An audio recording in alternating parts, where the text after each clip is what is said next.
Hello, everybody. My name is Brian Engelman. And I'm Blake Walley. And I'm Stephanie Jackson. And this is the Agree to Disagree show for Tuesday, March 7th, 2023 on the New American Media.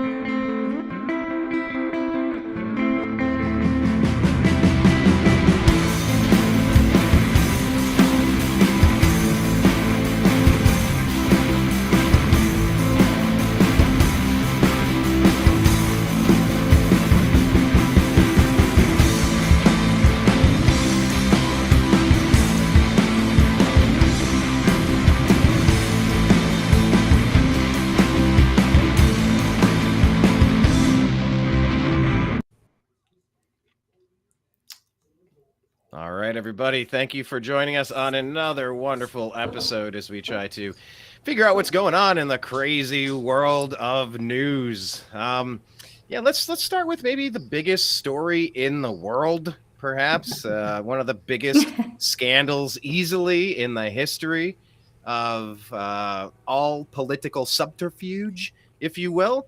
This is an agree to disagree question. Do you agree or disagree with the fact that Tucker's J6 tapes revealed the J6 committee misled the public? Blake, let's start with you, sir. What do we know? Yeah, it kind of set everything off last night. We did a show yesterday. Everything was great. And all of a sudden, Tucker drops the bombshell because he did get all this exclusive footage from J6 from Speaker McCarthy. And he finally released some of his findings. And so it set Twitter on fire last night. It was pretty epic, and it really combated a few of the major narratives that have been out there, and probably changed the way people are going to look at January 6th forever, and that's a great thing. Absolutely. Stephanie, what are your quick thoughts on the matter? I believe he didn't mislead anything. I think he was saying it exactly how it was. Regardless, we do know he is very biased on his political ruling, which there's nothing wrong with that. But, I think he was actually the best person to show this because it just shows that how the J6, Shaman was escorted and the doors were unlocked, and which that's actually what I kind of figured when that whole thing went down, because I'm like, they probably let them in and whatnot. That was my speculation, but I didn't have proof.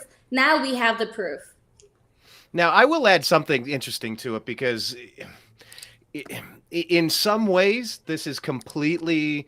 it's completely blown up the narrative that they've been pushing at us. However, it's crystal clear that these guys were let inside. It's clear that they were being coordinated. Like, they're walking one person past 10 police. Like, you're not outnumbered in that case. If there's somebody there that shouldn't be, that's the time to cuff them and walk them away. That didn't happen. So, I mean, were these people who were part of a plan to coordinate with this guy in full paint, knowing he was going to get his moment, what felt like the most obvious photo op of the day. I mean, the perfectly painted face at the desk, and you have this whole, it was very coordinated. But, I've heard from the other side, well, I mean, they were getting overrun. Of course, they're opening doors. People are getting crushed. They have to just kind of, at some point, you have to let the tension and the pressure out, or else the whole thing's going to burst. So, I mean, I think there's something to that. But, I mean, Blake, what are some of the things that jump out to you on the footage that we've seen so far? Because there's a couple different perspectives, a couple different main points that I've seen. Yeah, I think there were three that stood out. It was Ray Epps, and then it was the Qanon Shaman, and then, of course, Josh Hawley, running down the hallway. So let's break these down piece by piece. So the Qanon Shaman, what did we cover? He could have been arrested 1 on 20, 1 on 7, multiple times. They chose not to. It's like, okay, either they're in on it or like, what the heck? He probably believed that he wasn't really doing anything that was all that wrong. Like if you're committing obvious crimes, high crimes and misdemeanors in front of these police in the Capitol, you kind of feel like you would have noticed. So what other angles did we learn about the Qanon Shaman? Well, you've seen all the video now. Clearly, he was not involved in some sort of insurrection. He was not violent. He was in the Non-violent. building. The police were not escorting him out. They didn't view him as a threat. In fact, they were pretty friendly with him. And that's the way it should be in the people's house. People are there to look at or to admire the Capitol. Or, yeah, it's an interesting piece of history. And the way that they set it up was like he was some crazy deranged lunatic who was like broke into the Capitol and was causing problems. And they put him away for 4 years so far. I mean, the guy didn't have, they've been torturing the guy for a long time, held without trial or whatever. And, you know, he's one of the big targets. And they didn't show this kind of information at the committee hearings. So they deliberately painted this guy out to be a bad guy, and to go smear all Trump supporters. And now we see that it was all just staged. It was all exaggerated for political gain. And so that poor guy should be released from prison immediately, and he should be suing. He should be getting a big settlement and a pardon or whatever. We'll get into that. We'll see how it develops, but that was awful to see and to have that guy railroaded. I mean, and he even said a prayer when he got into the room and said, he wanted to thank the officers. There you go. Thank you, Heavenly Father, for taking the inspiration needed to these police officers to allow us into the building. Like this. I feel like he from day one had real lousy representation legally. I don't think he should have ever agreed to take a sentence, such a punitive sentence for, once again, as you clearly said, non-violent political protest. I mean, it was walking around and saying what you wanted to say. This wasn't kidnapping somebody. It wasn't choking somebody out and dropping, you grab AOC and she goes down and then you're punching Pelosi. Like none of this happened. Like, this is the Republicans are the gun in God, party. If they were angry enough to overthrow in a deadly insurrection, I think some shots would have been fired. The only shot fired that day, once again, was when the woman was killed. The veteran mother was killed by a man of another race. That was the only shot fired that day. And if you just reverse the races and sexes, genders, the skin color, the ligament, I was going to say melanin, but pigment. That would have been the number one story. It would have been George Floyd all over again. America would have burned for an entire election season. They didn't even charge that guy. They didn't even drag him through a trial like they did with Rittenhouse. So it's very important. The non-violent part of this is shown, and it starts to become obvious why they were hiding so much of the footage. Stephanie, you saw the QAnon shaman in there non-violently walking around. Do you think it's time for him to be, maybe should he go free? I mean, are we that out of bounds on this story? Are we upside down here? I wouldn't say free, but I wouldn't, I'm kind of in the middle about that, because even though he was escorted, it is a sacred area.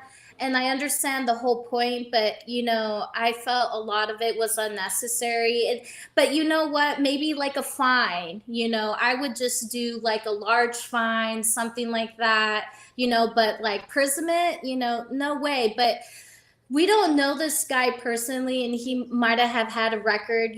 There's always more to the story, but it's really shocking, this whole footage. And I would say the biggest point, I'm glad you showed that prayer, Brian, because when he was saying that prayer, and that just shows you the state of how everybody was around there, and the officers, they were so calm. They were doing a prayer. I mean, this is America. I mean, I would just say the biggest embarrassment about it is how it's portrayed from the rest of the world, because the rest of the world made it look like we were unstable and weak, which that's not the case. But it's, but seeing that prayer, it just shows you on the American side, because we know the real truth, that it was very, it was very calm, like did a prayer. It just shows like, okay, this guy is a little eccentric, he's a little different, but doesn't mean he's a bad person.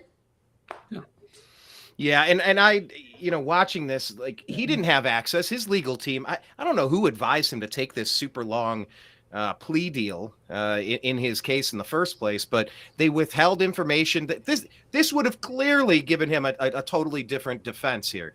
I mean, we've seen courthouses overrun, state houses overrun. I mean, issue after issue, Wisconsin. I mean, pick your city. You've seen activists overtake buildings, and even the Bundy Ranch when they were on the West Coast doing they take over an empty building, or obviously the Capitol's a little different, but this information was withheld so that they could push this narrative. And Blake, I think one of the most disgusting parts of this, without a doubt, gets to the Officer Brian Sicknick angle of things. There's footage of him, and maybe I'll pull some up and see if I can find it. But the story that was told is that, Trump called his army of minions to go kill cops that day. And you're like, that literally didn't happen to a single person. Not even a single person. There was somebody that died afterward. There's somebody that committed suicide. There's somebody who had a heart attack. The only person shot and killed that day was Ashley Babbitt, the veteran mother, shot in the neck in cold blood. What's your take on the Sicknick angle, Blake? There's a few, and just to wrap up a couple of things. So they try to make these deals. So with the shaman or whatever, the same thing with the Bundy Ranch is that they, threaten these guys are going to be in prison for life, or they can just simply take a misdemeanor and be out. But the problem is when you take that misdemeanor and you get released, or you take a small amount of time, then you can't countersue for like wrongful imprisonment. So that's what. Kind of what they do is they're just trying to scare these guys, and they're not allowed to have a real proper defense. They're not getting all the evidence shown. So that's what they did to make an example of this guy, and it chills everybody else. Also sickening the way that a lot of the press is covering Ashley Babbitt as some kind of a domestic terrorist. She was an unarmed veteran, walked into a place maybe she wasn't supposed to, but she didn't deserve to be shot. So that's sickening that they're trying to hold that up. But then also with the Brian Sicknick thing, and the New York Times put that out, like they somehow Trump supporters like bashed his skull in with a fire extinguisher. And it was BS right from the very beginning. And then Tucker showed that last night, that he was still alive at the time he was supposed to be dead. So the whole narrative, they tried to frame that up. And he's actually a Trump supporter. He was a good guy. I'm not 100% sure how he died. Some say he had a stroke afterwards. I'm kind of more into the conspiracy angle that he was refuting the narrative they wanted to frame that day, and him, and along with some other of the cops that committed suicide. And you got some on video, they're saying they got set up. I think they did set those guys up. They set everybody up to fail and to blame them. And unfortunately, Sicknick died some way, somehow. But what we do know is that he was not attacked with a fire extinguisher. That was a lie put out all over the country, all over the world, to paint Trump supporters as domestic terrorists. And it was awful the way they did that. And they got busted in yet another lie last night, exposed on Tucker. Stephanie, we see on the video here as I'm talking, this is Officer Sicknick walking around. He's, vigorously moving his arm. He's walking with purpose. He's moving things. He's active. He's healthy. He was not beaten and killed by Trump supporters. This is They said that he, what was it, Blake, that he already sustained the injuries that killed him by this point, and the timestamp is that kind of the correct breakdown on that?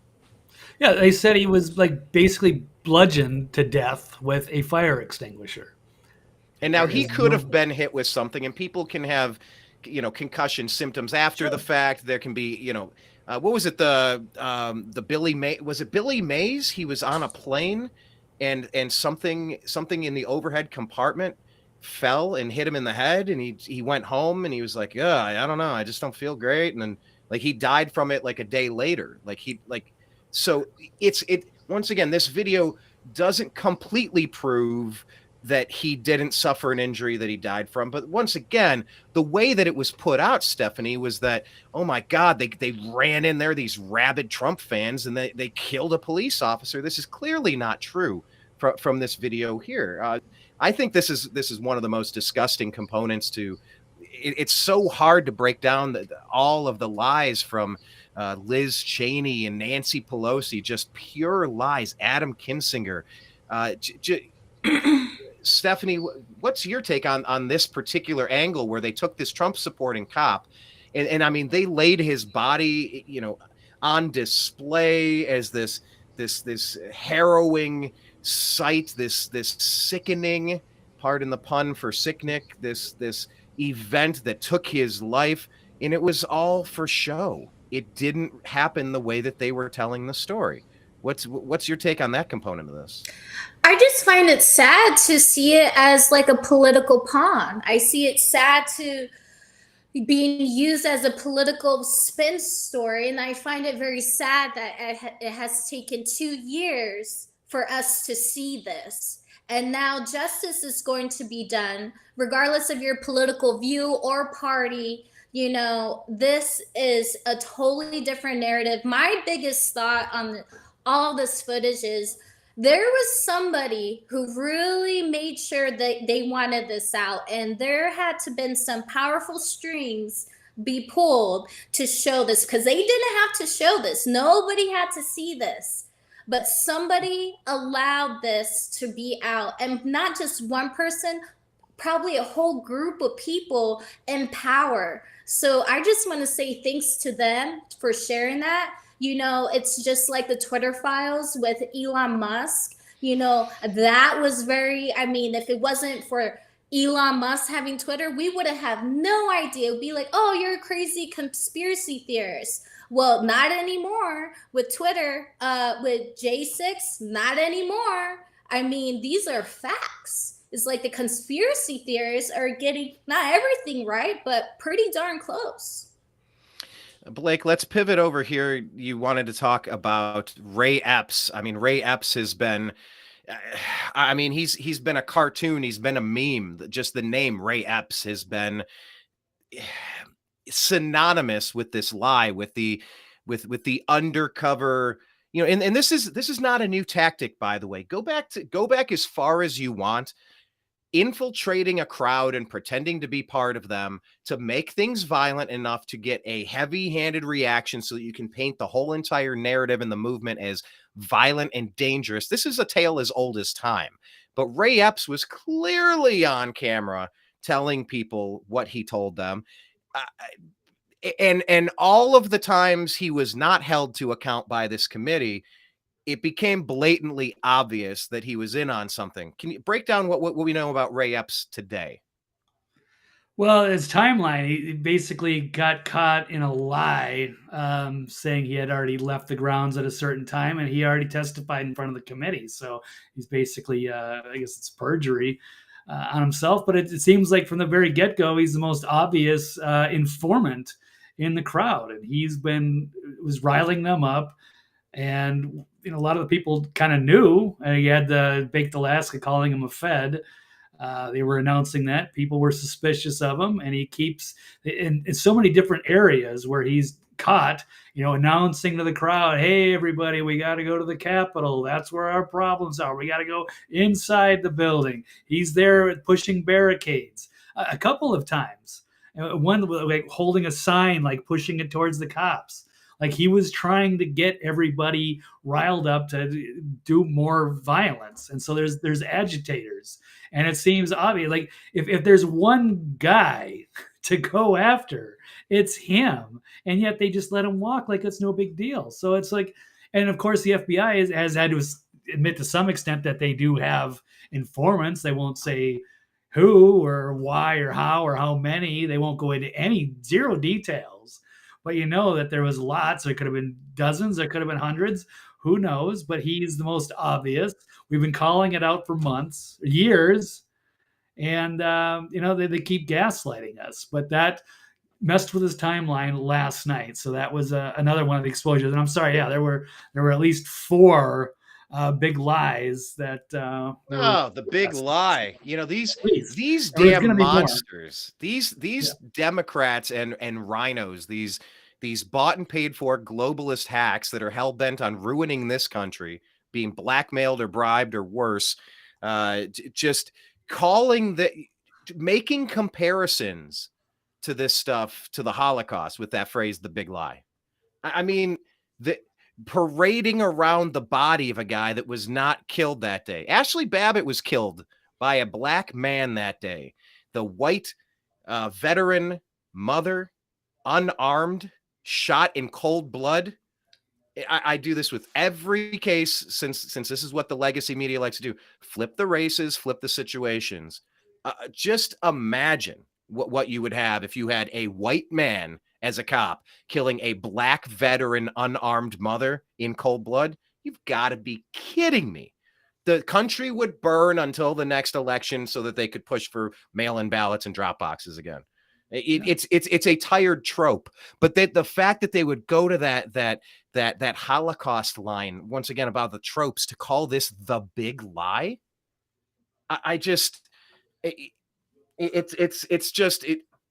I run out of words for how disgusted I am with the Pelosi's, the Kinzingers, the Liz Cheneys.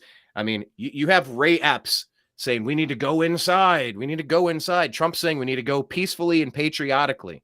Trump says we need to support law enforcement on Twitter. They silence him on Twitter. He said, you need to be peaceful. We're the party of law and order. Be peaceful out there. Support our men and women in uniform. Twitter erased him for that. They were pushing such a bullshit narrative. All of them. They all need to go. They all need to be sued into oblivion, bankrupted, and something needs to rise out of the ashes. It's just, there's no salvaging a system that completely colluded to remove Donald Trump from office in 2020. Legacy media, academia, social media, and what was the other one? The Democrat Party. All the same exact thing, except you have half of the people, the rhinos, the fake Republicans, they're just as bad as the Democrats on this. So anyhow, that's remember,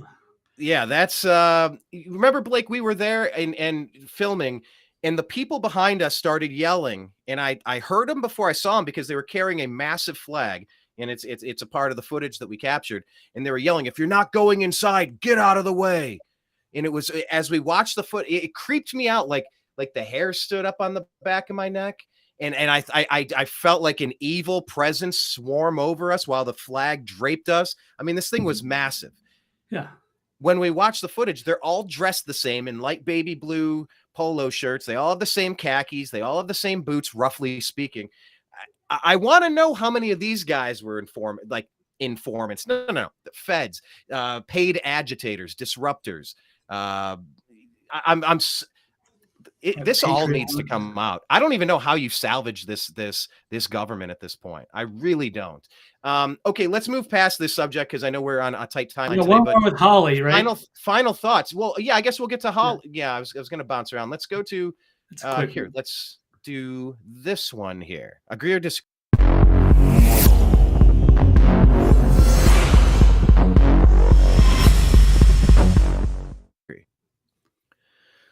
Legacy media deliberately smeared Josh Hawley. Blake, what did we learn? What do you think? Agree or disagree? It's they absolutely did. And they were running that film and they were laughing about, they're having such a good time with that clip. I saw it over and over again. Even Josh Hawley was afraid of all the insurrectionists coming after everybody. And they show him running down the hallway like by himself. And they tried to make him look bad. And I get it. But then when Tucker shows the whole video, you see the more of the context. It was all kinds of congressional people, senators that were running down the hallway. And then he was like the last. So they deliberately took that out of context. They even played it at the January 6th committee, like Tucker was showing, like to have a little laugh. And they all had a chuckle in the audience.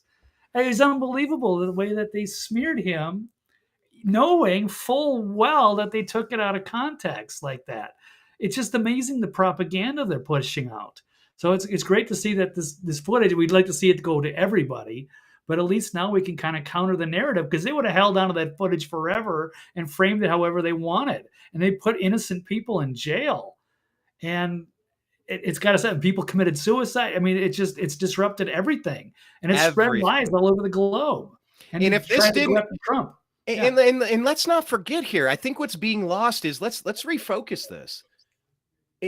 Two things, the refocus in a second, but like what remember when Chris Wallace came out in the 2020 presidential debates with Fox and he repeated the fine people hoax? He asked President Trump about praising Nazis and white supremacists. It was the same selective editing. By the way, I watched the Chris Rock special, Selective Outrage. It's interesting. Yeah. It made me laugh a few times. Maybe not the best. A few laughs on it. But Selective Outrage was Chris Rock's the main point of his special. In the selective editing, to the sneaky, deceptive way that the media, the lying legacy media and the social media overlords and gatekeepers, they put out there that Trump says there's a lot of fine people. There's many fine people. They cut out the part where he says, and I'm not talking about these evil people and these evil people. But there were just people that came out, like, hey, there's a statue I just don't want to tear it down. I don't know. Like, it's been here.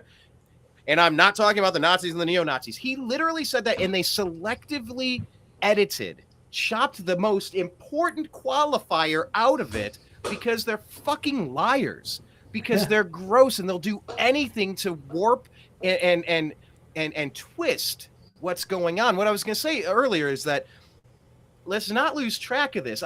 Everybody's wrapped up in a couple of components here, but let's refocus this just for a second.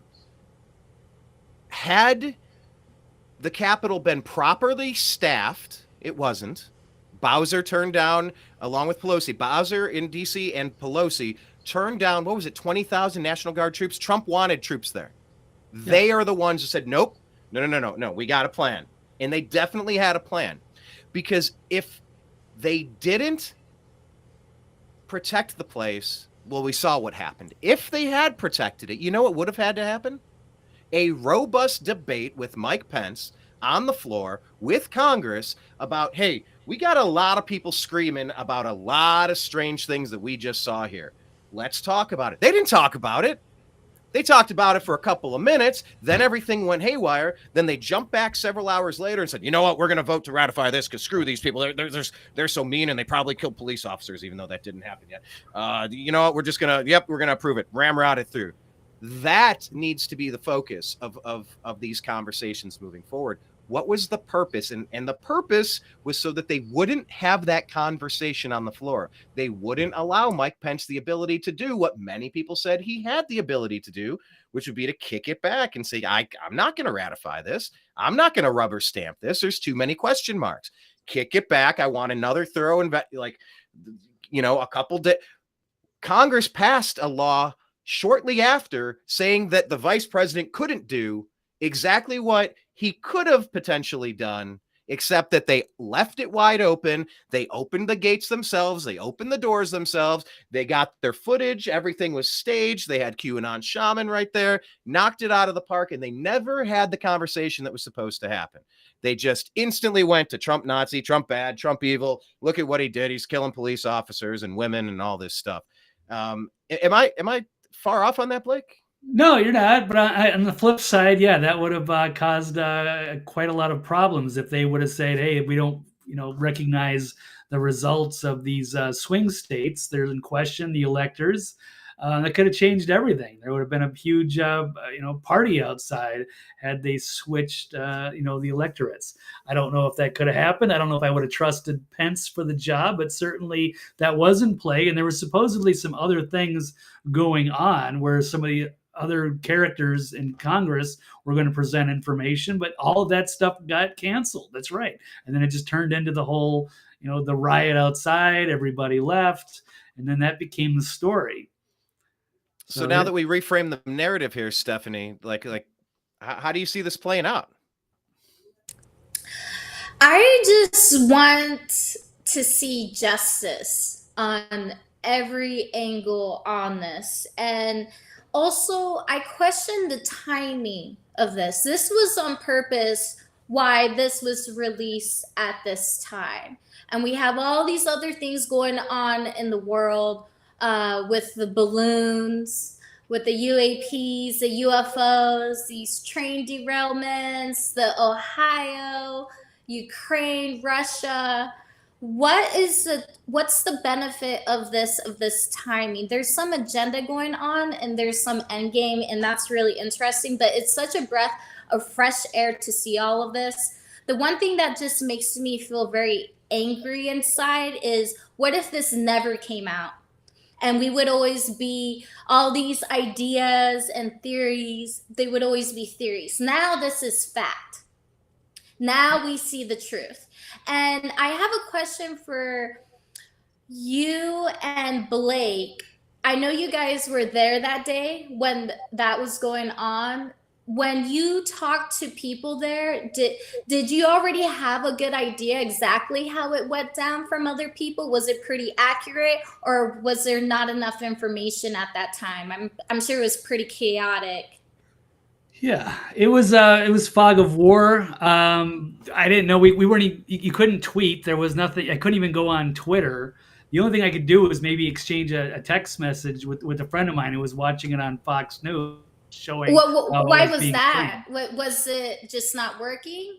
The signal? I think they probably did something, or there could have been too many people in one spot, or they deliberately cut it.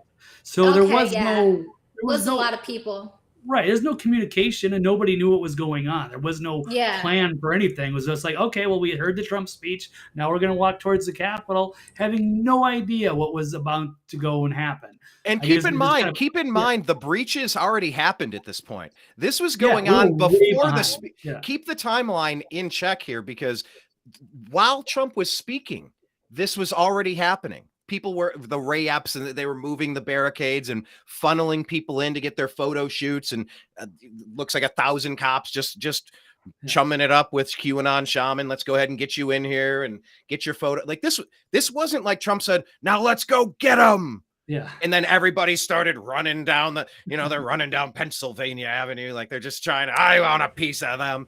It was just like you're watching a regular Trump speech. And actually, like, the sound was so shitty, I couldn't even hear what Trump was saying. Like the sound where we were at, the sound was sucked.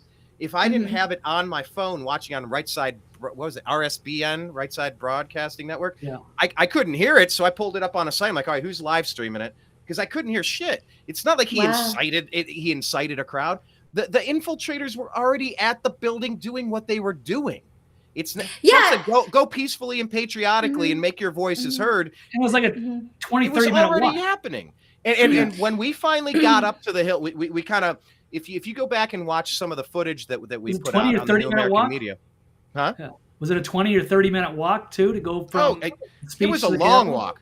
Remember, we had to go find some bushes because there was nowhere to urinate, so we had to go do that. And then, then we stopped, and people were yelling at the Department of Justice, "Do your job, do your job." And that almost people started chucking some water bottles. I mean, it was the lightest, mostly peaceful protest you'll ever see.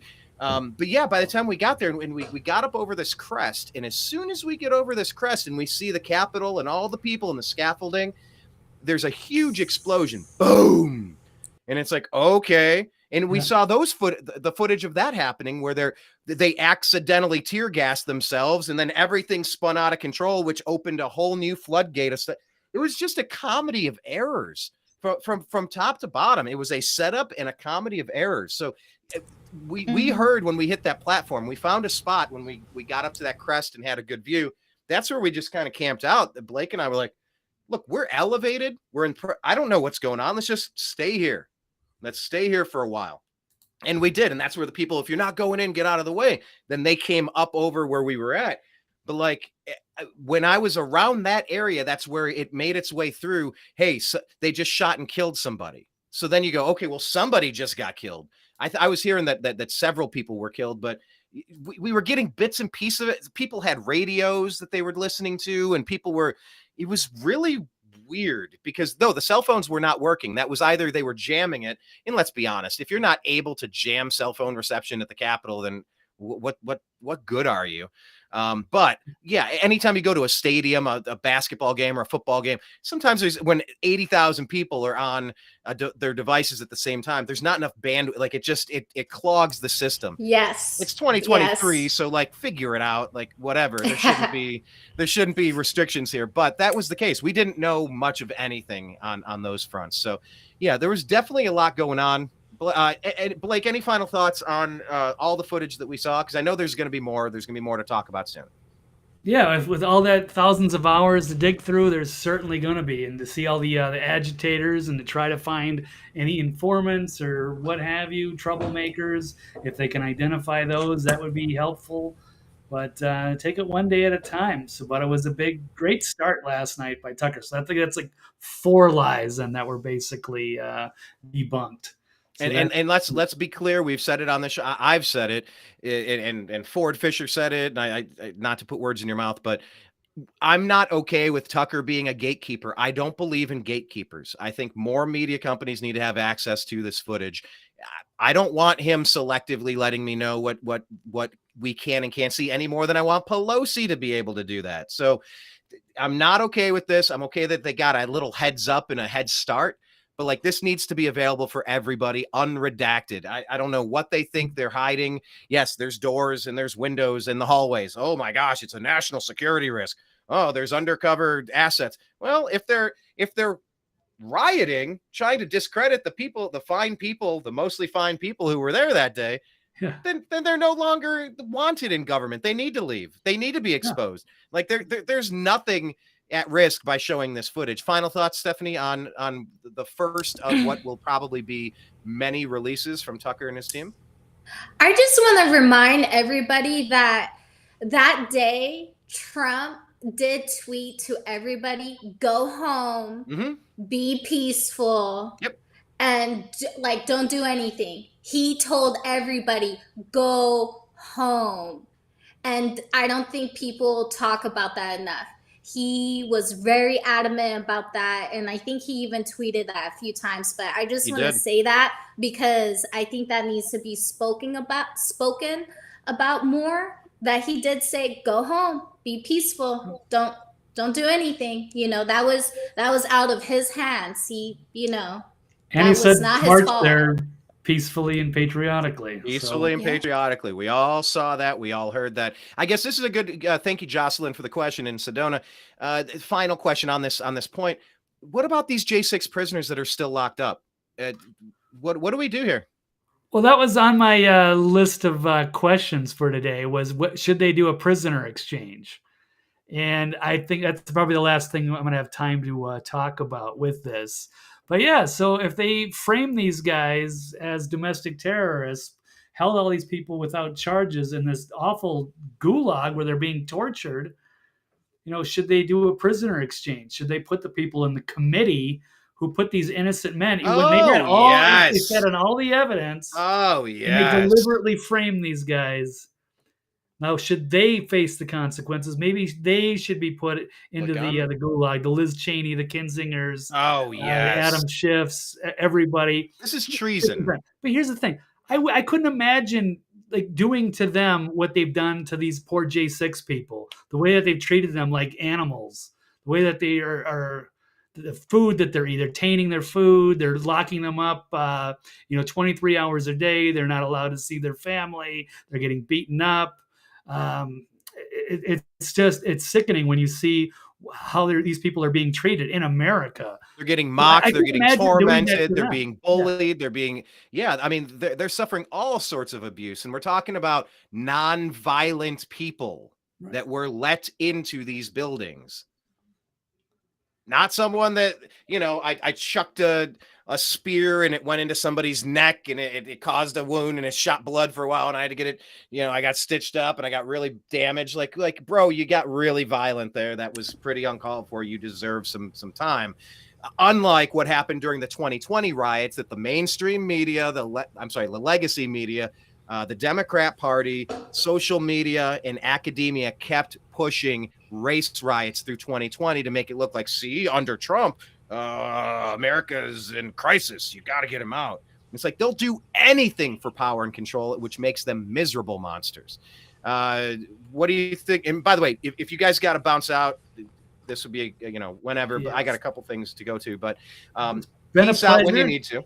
Yes. Yep, I'm probably going to have to go now. It's probably a good time, but thank you guys so much. And thanks everybody for watching. And I will look forward to the next show. We'll talk about that later, maybe Thursday. We'll see. But all right, take care. Have a good one, guys. Bye, Blake. Peace. All right, see you later. So, Stephanie, do you think that there's any chance that there could be criminal charges brought up against the Kinzingers, the Cheneys, the Pelosi's, the ones that have just been lying and damaging our country's reputation globally, all for power and control, just abusing these nonviolent people that were let into the building, the people's house?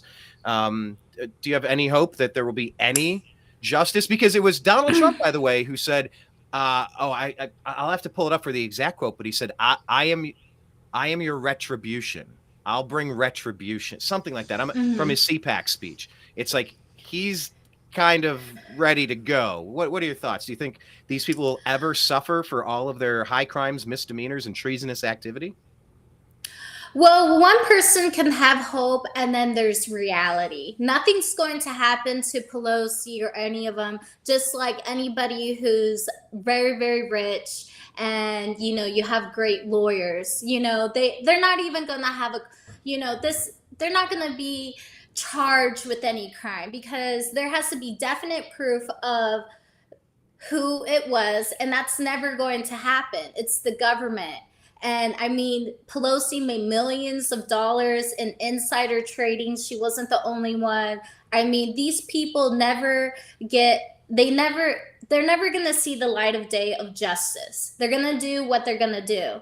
But with Trump's speech, by him saying that, the only way that I think that anything could come from this is if he wins the presidential race in 2024. I mean, he might, but who knows? I mean, he's already done it once. We have to see. Trump is always full of surprises, and he's definitely a person that you don't want to underestimate because he always comes through. But maybe Trump was behind helping to get this footage out. Maybe he was pulling strings behind the curtain because he understands the importance, because everybody was pointing a finger at him. Now they're like, okay, well, they were let in. This is a totally different narrative, and the smoke from the screen has finally dissipated. So I would say the only justice we're going to see from this footage is going to result in the polls and the votes. A certain side is going to get more votes because now the other side, their narrative is dissipating because we are seeing through the lies, regardless of your political party. So the only justice will be through polls and votes, which that's good enough. That's where the major win is at, is getting victory of having real leadership in this country. Well, it used to be good enough, at least. It used to be. Yeah. There's that classic phrase. I don't know if it's been attributed to Stalin or Lenin. It all just kind of blurs together with these Marxist, communist, these fascist, dictator, evil people. But the sentiment is it doesn't matter who you vote for. All that matters is who counts your votes.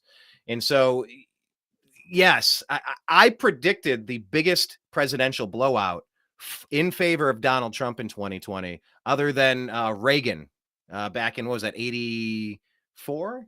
Maybe it was in 84, maybe it was 80. I think it was 84. I predicted a complete landslide. And then, 7 of the key swing states all stopped.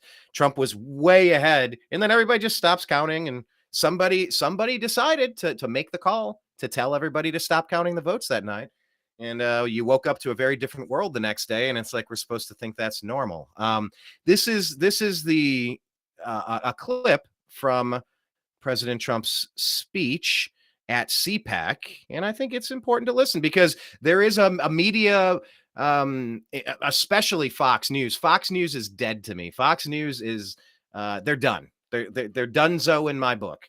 They're clearly trying to make sure they don't give any airtime to President Trump. So I think we need to cover what he says. So we'll let him talk for a minute here, since probably nobody saw it. I stand here today, and I'm the only candidate who can make this promise. I will prevent, and very easily, World War III, very easily. That sounds like a good thing. Whoop, why to pause? There we go. In 2016, I declared, I am your voice. Today I add, I am your warrior. I am your justice. And for those who have been wronged and betrayed, I am your retribution. I am your retribution. Not going to let this happen. Not going to let it happen.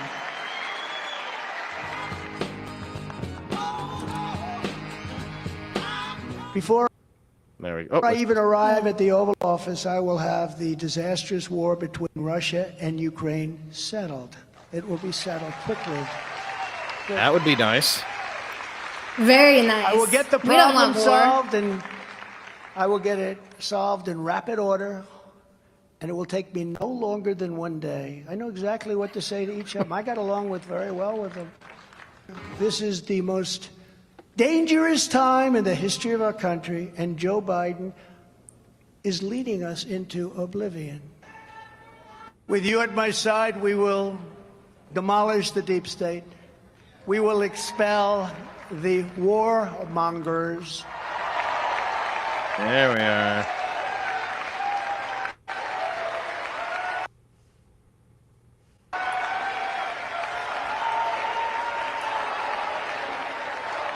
Warmongers getting called out. I'm for that. We will evict Joe Biden from the White House, and we will liberate America from these villains and scoundrels once and for all. Villains and scoundrels. Please don't play that music in this video. I don't want this to get tagged and taken down. Trump looks really good there. I mean, like his eyes, his energy. I mean, he looks like he's 20 years younger. He makes me feel lazy. I mean, where does he get this energy from? Because I know it's not from Adderall. It's from his strength from his heart and God, probably. And if you notice when he gave his announcement that he is running again, that was a couple months ago, and he's adopted a different tone, a different tenor. Like he is very, he's smart. Some people are calling him low energy, but I think less Trump is better. Oh yes, where he can be his own worst enemy very often, and so I think he has hopefully. He seems to have some good advisors kind of whispering in his ear, some generally good counsel. And I think it's important right now because he does a lot of the right things. He's messed up on several issues and several things. He said some stuff. He's done some stuff. I would much rather take my chances doing a show each day, bitching about what Trump got wrong, than begging, looking around under every piece of paper and every blade of grass, trying to find something Biden has done right. So, I mean, for me, it's a no-brainer. But the story that was kind of lost in all of this was what happened at CPAC. It happened over the weekend. I do want to highlight it because it's very important. The CPAC poll was a blowout. It was 3-1 over his closest rival, Ron DeSantis.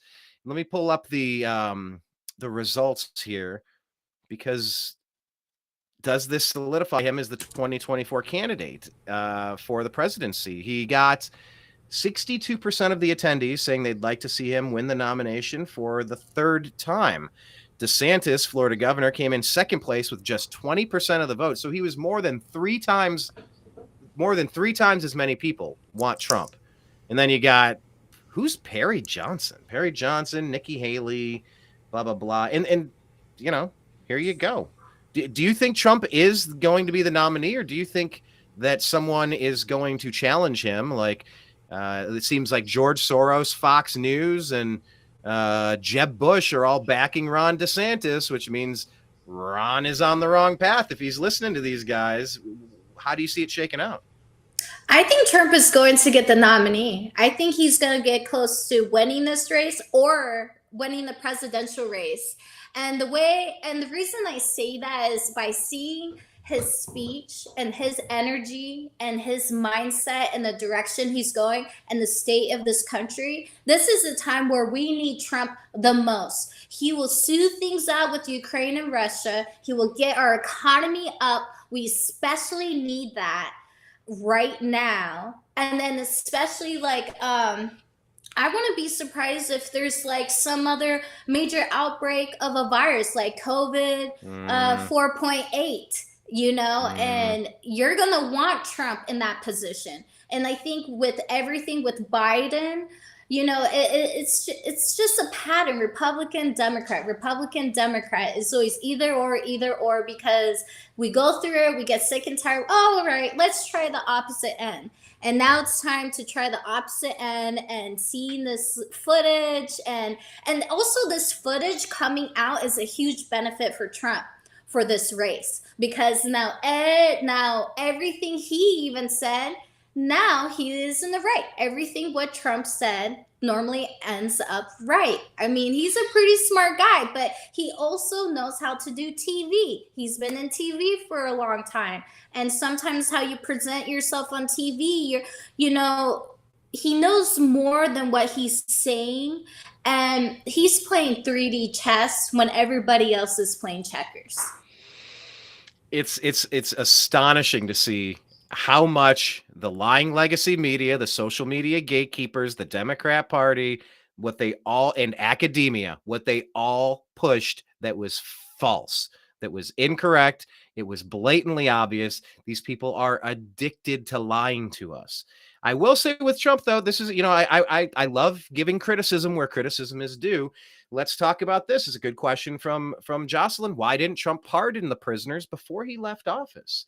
I would probably take that question and say, I mean, look at what he was painted as. Look at what they did. Look at how many idiots and well-intentioned people bought into these lies, from Pelosi and Adam Kinzinger and Liz Cheney.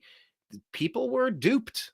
People were scammed. People were fed a bill of goods. They given lies, and it was a coordinated effort. It was collusion to remove President Trump from office. I don't know that he really had a good way to do that at the time. I think it would have been heavy it could have been political suicide, just how the tenor of how everything was. Now, right now, I think you definitely have it. Like this is the time. Like if we could impeach Biden already, I don't know what anybody's waiting for to get this crime family out of the Oval Office, but now I feel like now would be a time that would be palatable, now that we know more information. Whereas at the time, I mean, everything was radioactive, as close to literally radioactive as possible. It was politically radioactive. What about you on that one? I would say it's I mean, it took 2 years just to get this footage, and even though we want to dream about having, you know, get that crime family out of office, the only way he's going to get out of office is when his term expires and we get a new president, which, hey, I'm excited about that. Definitely. I'm counting down every second until we get a new president. But it's, I hope something happens, but it'll probably take like 5, 6, 7, 8 years, because that stuff takes forever. And probably nothing will even happen. I mean, it's just ridiculous of how much evidence there is on Hunter Biden. I mean, if that was the other way around, like Donald Trump's son, Don Jr., or, I mean, Ivanka, I mean, like, it would be astronomically, like, insane. I mean, we would hear about it nonstop. And this is black and white. I mean, one time Elon Musk posted a meme where it was a meme on Hunter Biden, and it shows like, oh, every time when Hunter Biden smokes crack, and it's like all these cameras all over that he's recording himself. It's like, dude, can you be a little bit more private? Like, he doesn't know the term discreet. Yeah, he does. He doesn't care. I mean, well, I mean, that's what happens when you're coddled by daddy. You overthrow nations. Ukraine He's in like 2014. spoiled little brat on the next level. Like, he could do anything and he will be fine because his daddy's president. I don't get that at all. I don't understand. I don't get the appeal of this. I get that the deep state controls way more than they should, but like, okay, we all know it. We don't like it. Cycle them out. Let's go. You're all fired, and if you don't walk away, you'll be arrested. Like, I don't know what else has to happen there. Yeah. Anyway, yeah, we'll see about that crime family, but yeah, it was nice to see Trump beat DeSantis over 3 times more. That it wasn't even close. And I think we need to keep that same energy. I like DeSantis. He brings a lot to the table, but yeah, when like I said, when George Soros, Jeb Bush start backing you, that makes me really uncomfortable. It's got to let this play out before I can really back Ronnie. He's an unknown. We know what we'll get with Trump, prosperity and peace and good stuff. And he'll be kryptonite to the wokesters, which is great. But yeah, DeSantis, I've got my concerns. I'll entertain his opportunity in 2028. Not a year closer. Nope. Yeah, I mean, right now, I'm telling you, if Trump officially becomes the nominee and all this stuff, Trump is going to have my vote. I mean, he just seems stronger. He learned a lot, from winning the president race and then also losing it. So he is in the best mindset. Yeah. Yeah, right. Losing it. I don't buy. And I just to interrupt again. I don't believe that happened. I will never believe it. I didn't believe that little cloth masks did anything significant. I never believed that the Wuhan lab potentially intentional release was a crazy conspiracy theory. I never referred to Nobel what prize did it? Nobel Prize winning drug ivermectin. I never believed that this was dangerous horse paste. I could go down this line. I never believed Kyle Rittenhouse was going and attacking people because of ... I watched the videos and I saw what it was, and I had a good opinion that was the opposite of all the bad opinions. My radar, my spidey senses, my intuition on these types of stories, I'm decent. I'm decent at this. And so I will never believe that that things played out the way that it was presented to us in 2020. I'll never believe it. Maybe one day it'll be proven. I keep waiting. But if you crap in one hand and wish in the other, which one's going to fill up faster? I love that phrase. But anyway, I interrupted you just because I wanted to. No, it's fine. I mean, if you want, Brian, I was looking at the Arizona.gov website on like jobs and government. And right now there's a job opening on counting the ballots and auditing the votes of the state of Arizona. And I wonder why, and it has been open for like a really long time. Maybe you should take up that job, Brian. Okay. All right. I'm here for it. I got my ears open. I'm listening. All right, cool. I'm sure it pays well.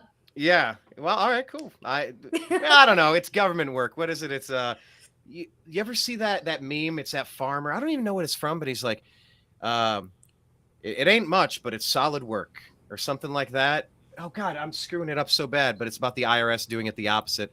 It's honest work. It's not honest work, but it's much. So yes, the IRS takes as much as they can, but I don't know that a lot of these government jobs really pay all that well in theory. But yeah, I've always wanted to be a volunteer at my local polling place. I've always wanted to do that, and I've inquired because it's like, oh, you can make $150. I'm like, well, my whole day is going to be dedicated to this stuff anyway. Like, yeah, I've gone to my polling place. And I have gone there, and people that I was with were given ballots from people who used to live with me that aren't like they have no idea who they're handing ballots to. They don't check for identification. That's not a voting system anybody could trust. Yeah, there was this one lady here in Arizona, I think in Scottsdale, and she was, I think, a Democrat.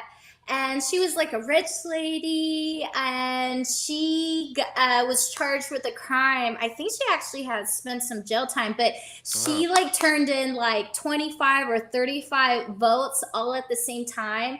And she did it all by herself. So she did voter fraud and she got in trouble. She just was doing that all for the Democrats to get the votes, but she got caught doing that. And I was like, man, I mean, it's just crazy how people think you could just play with that. Like, that's a very sensitive, serious thing. I mean, well, she deserves jail time. It needs to be punished at the highest level. You don't slap a wrist in cases like this. And I was saying, I had the thought. I'm glad you mentioned that because it brought me back to this point.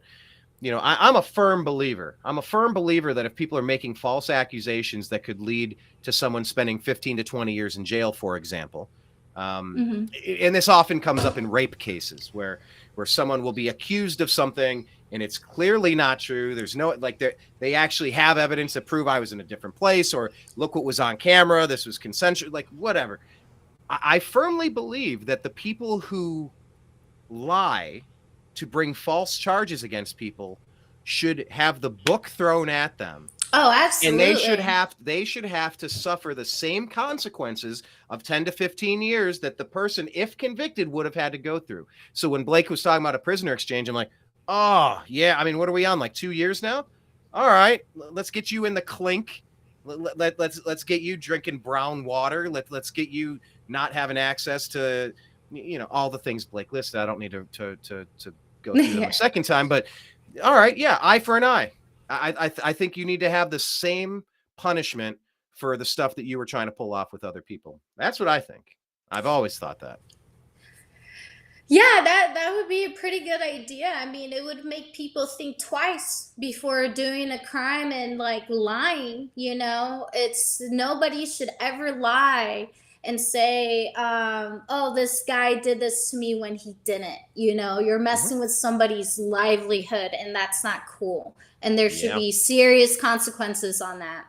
It should be a warning so that people don't participate in that type of, you go, oh geez, remember when Jussie Smollett accused now with Jussie, he didn't point his finger at somebody in particular. He just said, I don't know, it was 3 a.m. and I went to get some Subway in a blizzard, as people normally do, and they said it's MAGA country, and they were wearing MAGA hats and they attacked me, and I'm still wearing this string they put around. He didn't say it was Joe at the corner. He didn't like point at somebody and he just made a general fake case. LeBron James. Oh, I suffered all this racist graffiti was spray painted on my Los Angeles home. I'm on the garage door of my house. He didn't say it was my neighbor. It was so and so. The police came to investigate. They're like, all right, well, let me see the footage from your security camera. They go, we don't have any. It wasn't working. I'm sorry, you're LeBron James. Your Los Angeles home isn't under 24 hours surveillance. Has cameras. Bullshit. They said, we don't have it. And they goes, all right, well, let's come over here to the garage and we'll take some pictures and see if we can dust for prints. They go, we already cleaned that off. Oh, yeah, you did? Okay, bullshit. Like, that was in my mind, that seems to be a complete fabrication, just like Bubba Wallace, just like Jussie Smollett. But the difference being, nobody was specifically singled out. It wasn't like that awful Emmett Till case where she says it was that guy, and then that guy gets killed. But so anyway, there's variations of this, but absolutely Pelosi, Bowser, everybody involved in this needs. If there's a legal system, this stuff needs to be happening and it needs to be in the works. And if not, then there needs to be no legal system, because it only goes against conservatives and libertarians, it seems. I don't understand it. America burned for 2020, and you had Kamala Harris joking and laughing and encouraging more of this, encouraging more. I don't know why there's not riots in every city across the country, protests and like bailing these violent offenders out that are breaking into buildings and stealing all the supplies and all the merchandise. It's just... it's so obvious who the bad actors are. And you just, it gets a little frustrating when they don't suffer the consequences that they deserve. So, I had 3 quick stories here. I'll move fast through these if you want to humor me for a moment. Yeah, definitely. I got a few minutes. All right, let's do a transition, shall we? All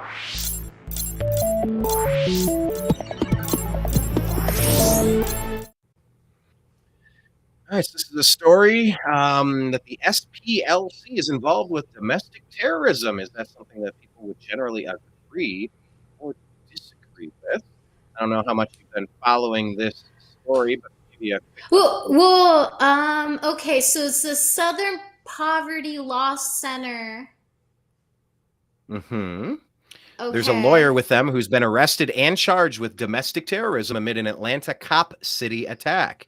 Jurgens, yeah, this is bad writing. You got to give his full name before you can refer to him as Jurgens. Well, Anyway, what was sorry, the exact charge? Well, we're going to get down to it. Only Okay. 2 people arrested. Okay, dozens arrested. All right, here we go. A lawyer for the SPLC was arrested and charged with domestic terrorism over the violence that broke out in Atlanta on Sunday in relation to protests of a planned training facility for police officers in the city. An employee at the SPLC was arrested while acting and identifying as a legal observer on behalf of the National Lawyers Guild. The employee is an experienced legal observer, and their arrest is not evidence of any crime, but of heavy-handed law enforcement intervention against protesters. Thomas Webb Jurgens was among the list of 23 suspected domestic terrorists released by the Atlanta Police Department on Monday. Released. Violence broke out in Atlanta on Sunday after protesters of a planned police training facility hurled bricks and Molotov cocktails at officers and set cars on fire. You know, mostly peaceful but fiery protest. That's the CNN headline. Mostly peaceful but fiery. Atlanta police revealed that suspects are all from out of state. They're all from out of state except for 2, including this Jurgens guy. It's amazing how they bust these thugs in. And I guess we can say thug because he's lighter on the picture. I guess, you're not supposed to use that word. Fox News Digital previously reviewed a LinkedIn account for Tom Jurgens, and he stated as staff attorney for SPLC. Now they took that down. Okay, so now LinkedIn has now separated. They're trying to kind of cover their tracks, it looks like. But the Wayback Machine, you can't really take things down from the internet, which is interesting. Yeah, definitely. It's on it. So yeah, forever. Yeah. But anyway, it says months-long escalation of police tactics, and this is it's reminiscent of the city of love. You had Seattle, you had Portland falling apart. Mm-hmm. But yeah, I mean, these places like the Southern Poverty Law Center, they try to act high and mighty. They try to act as the arbiters of fairness and equity, diversity, inclusion. Yeah, I don't know. They use every buzzword imaginable, but at the end of the day, they're getting wrapped up in it, and they're being pointed at as potential conspirators with these people.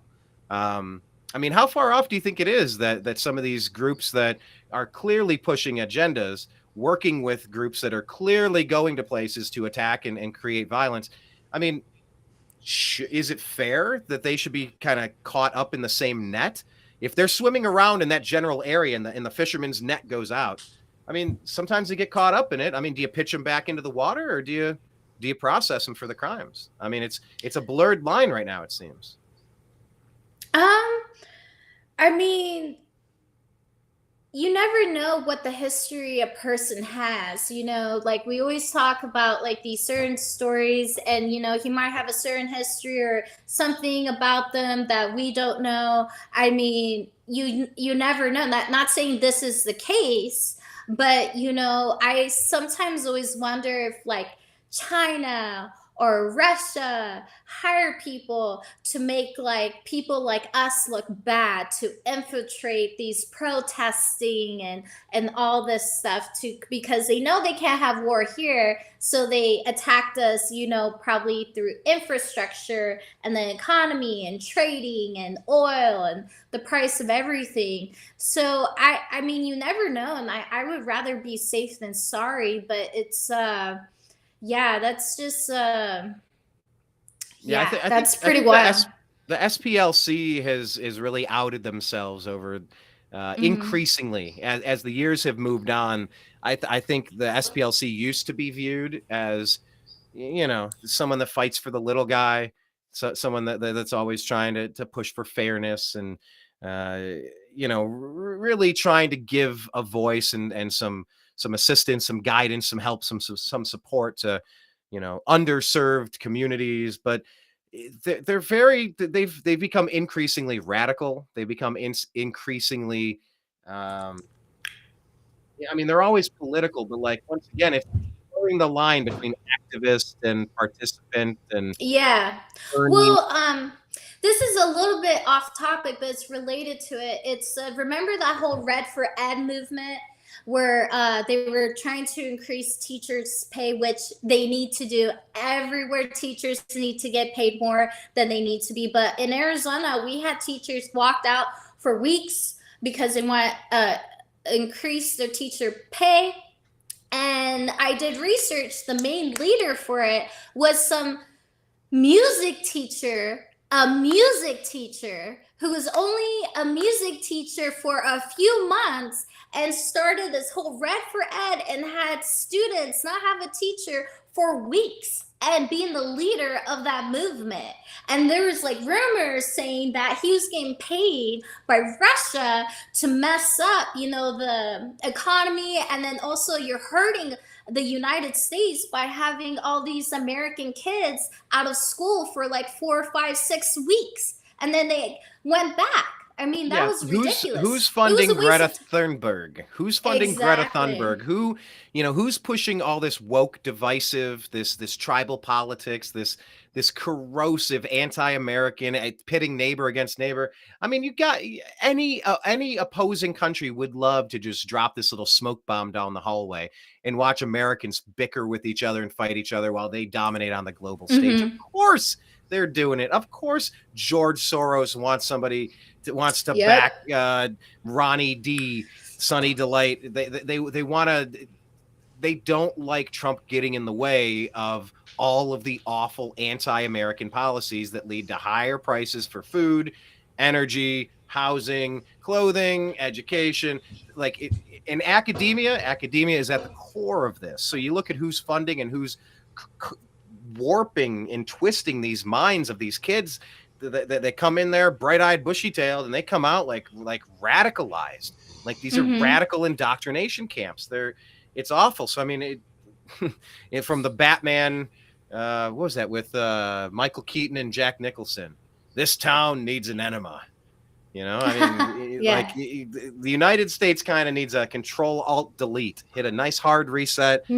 Let's get from the beginning. Let's just close the programs. Let's do a reboot, do some updates, and kind of get back to it. But anyway, I'm interested to see how that plays out. Atlanta turning into Portland or Seattle, that's not good. So I'm going to be curious to see the participation level of the SPLC and how they respond to these accusations. Okay, 2 more stories. Let me buzz through them.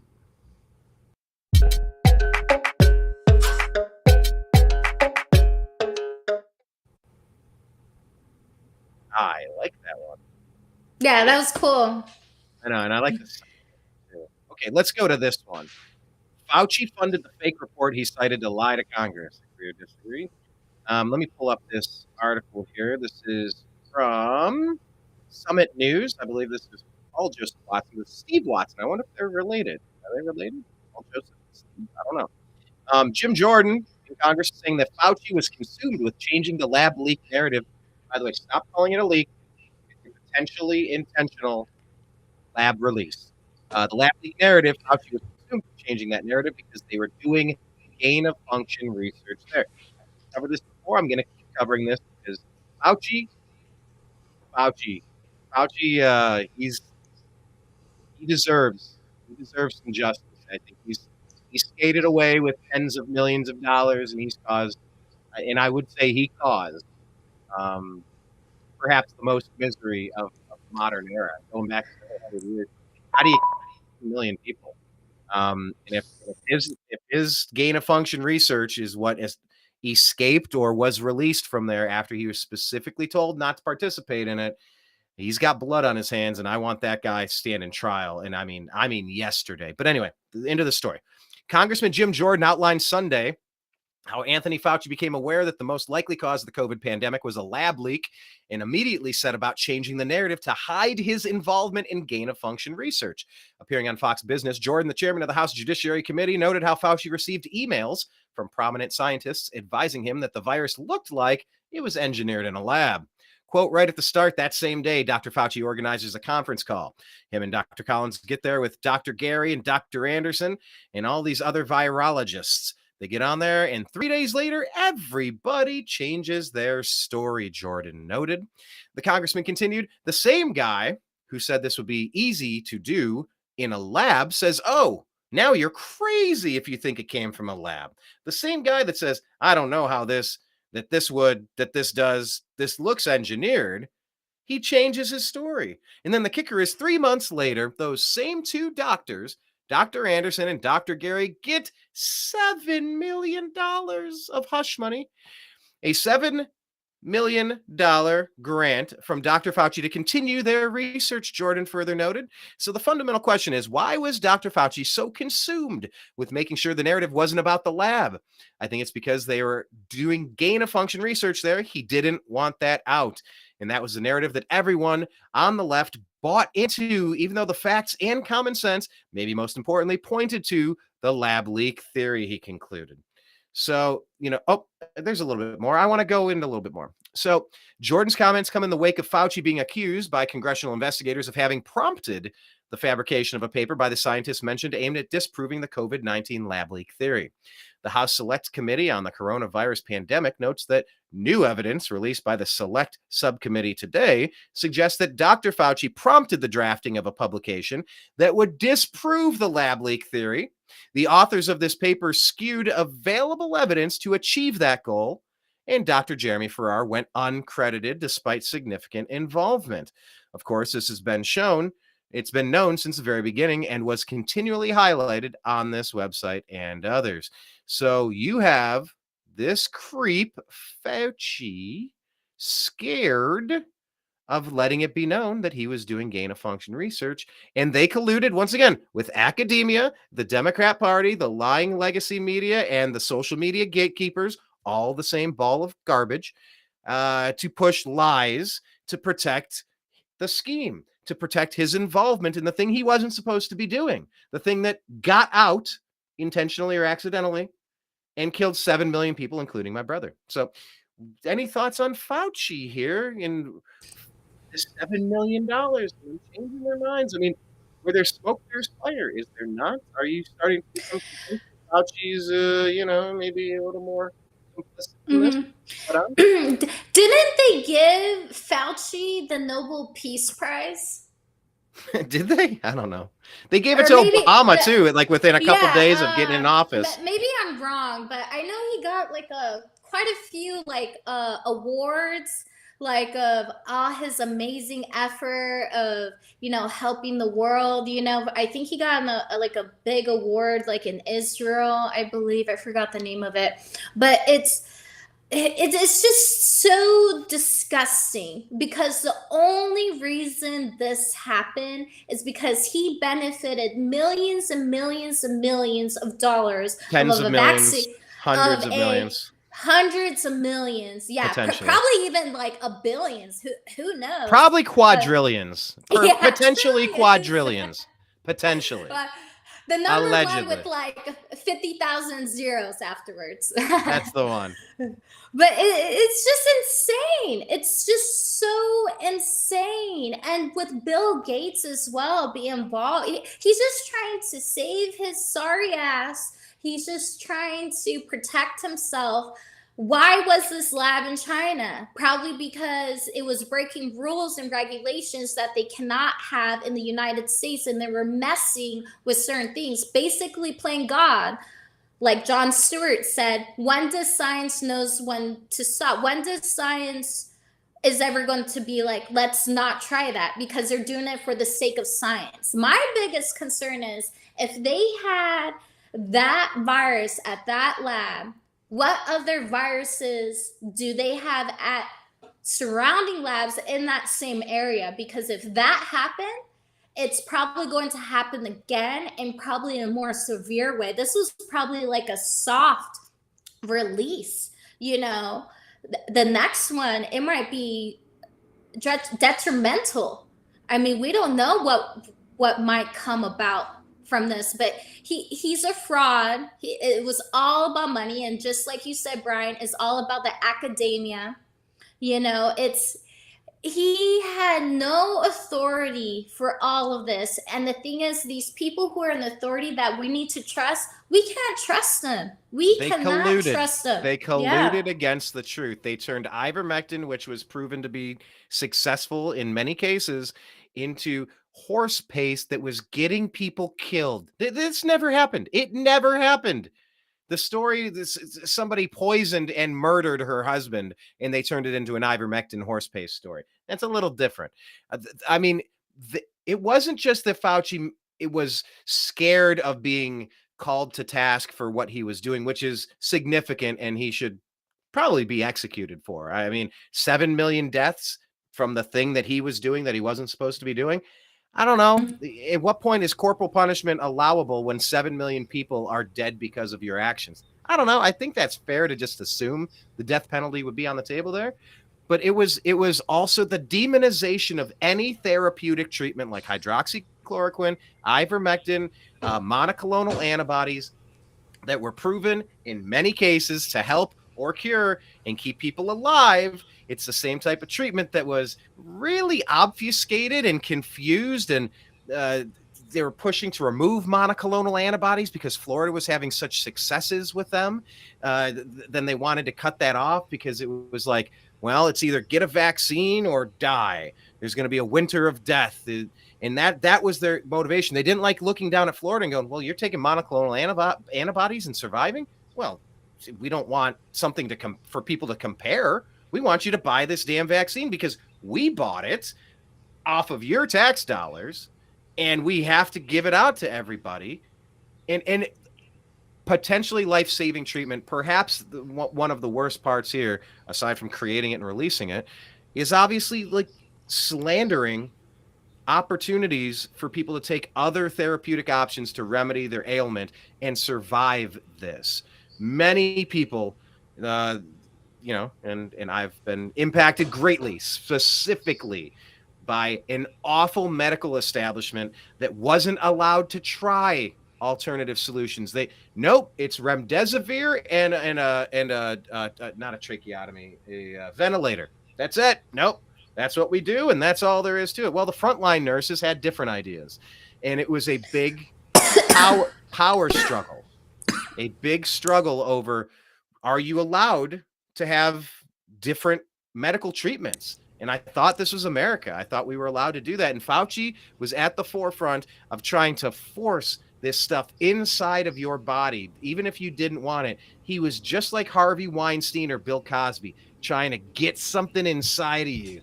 Real creepy like. You're going to put this thing inside of you. You can't go to work. You can't travel. You can't do nothing. Tell me how that's any different from Bill Cosby or Harvey Weinstein or any other sexual predator who wants to force something inside of you against your consent. I mean, it's the whole country, the whole world has been raped by this guy. And I take that personal. And I want justice. I want him to face a jury of his peers, and I want the most severe punishment allowable. And like I said, if you can't institute corporal punishment after killing 7 million people, I don't know, but that's what I'd like to see. I think he deserves it. I think he's one of the most disgusting, despicable people that's ever walked this planet. Definitely. But the thing is, he's protected by that big mountain of pile of money now.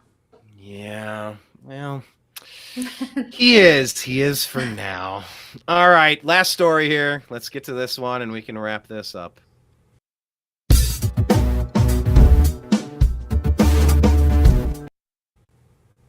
Oh, that was a quick one. Oh, but it's new music. That's good. Let's see what she was saying. Let's go to a couple comments to wrap that up. Jocelyn saying, there we go. April 18th, 2020, president of Eco Health Alliance, which redirected millions of taxpayer dollars to Wuhan lab, emailed Fauci to say a personal thank you on behalf of all of our staff and collaborators. Of course. Thank you so much. Thank you for everything wonderful you brought. And America's Yeah, Jocelyn's great. I know. She's a regular. We're gonna She get her. is full of so much information. Thank you so much, Jocelyn, for being here. You're, like I said, you're such a rock star, and I learn a lot just from reading your comments. So thanks for always sharing your wisdom. And she's saying that Israel gave $1 million, and it's like, well, are you really giving $1 million? But like, look at it. This is what money laundering is. It's like Israel, out of all the countries, I mean, they really forced people to take this thing. And so it's like your government takes their money that they took from the people to buy a product from that pharmaceutical company to then force you to take. So then they have record profits. So then it's just that, and then you take $1 million and you give it back. It's just, you're just moving the same amount of money. You're just, anyway. Yeah, so maybe that was the $1 million prize you were thinking of earlier when you referenced Nobel Prize or some big award. Yes, that's exactly what I was thinking of. That sounds about right. All right, so this is the final story I had on the list, other than Blake. Well, Blake put this one in here, but I mean, of course, it's not. I agree. But this is something that happened over the weekend. It didn't get enough attention because, I think our southern border is just it's on fire, literally. Figuratively. Now, this wasn't exactly on the American side, but we had Americans who were kidnapped and killed in Mexico, and this is getting really, really disgusting. What's going on? And maybe it has been this way for a really long time. To be honest, yes, it has been. Yeah, I do want to cover this because we need to be aware. We need to be aware of what's going on. 2 Americans were kidnapped in Mexico. 2 Americans who were kidnapped in Mexico were found dead and 2 were found alive. Mexican officials say so. 2 of the 4 kidnapped by armed gunmen, Americans who were kidnapped by armed gunmen in Mexico. It is a border city, though. On Friday, they were found dead and 2 were found alive. Tamaulip.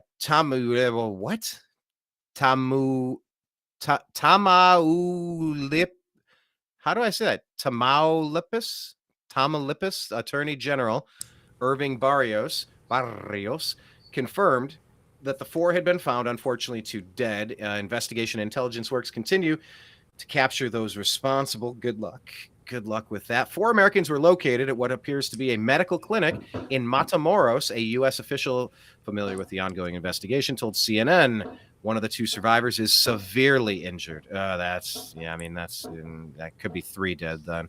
The bodies of the 2 citizens who were killed will be examined by Mexican authorities prior to being turned over to the U.S. government. 2 surviving Americans are in the care of the FBI and returned to the U.S. for medical treatment at a Texas hospital. State Department spokesperson Ned Price confirmed the 2 surviving Americans have returned to the U.S. and working to repatriate the remains of the 2 who were killed. That's redundant, but let's get into the why. News comes days after the group was abducted at gunpoint in Matamoros in what is believed to be a case of mistaken identity, they say. 4 Americans were a tight-knit group of friends traveling from South Carolina to Mexico, so one of them, a mother of 6, could undergo a medical procedure across the border Friday, 2 family members told CNN. Latavia Tay, Washington McGee. Why did they put Tay? That's stupid. And by the way, if you haven't noticed, I can't read something without critiquing it and pointing out like bad writing and silly writing. It's you should write for CNN. Yeah, I was the assistant opinion page editor in college for my newspaper, so I'm like always looking for things that are a little off and better ways to say stuff. But so Tay drove to Mexico with Shahid, Zindel, and their friend Eric for the procedure. They're not saying what the procedure is. That's kind of interesting. I know it's private, and I wonder if it's like plastic surgery. Because it could, yeah, like boobs or like a butt job or.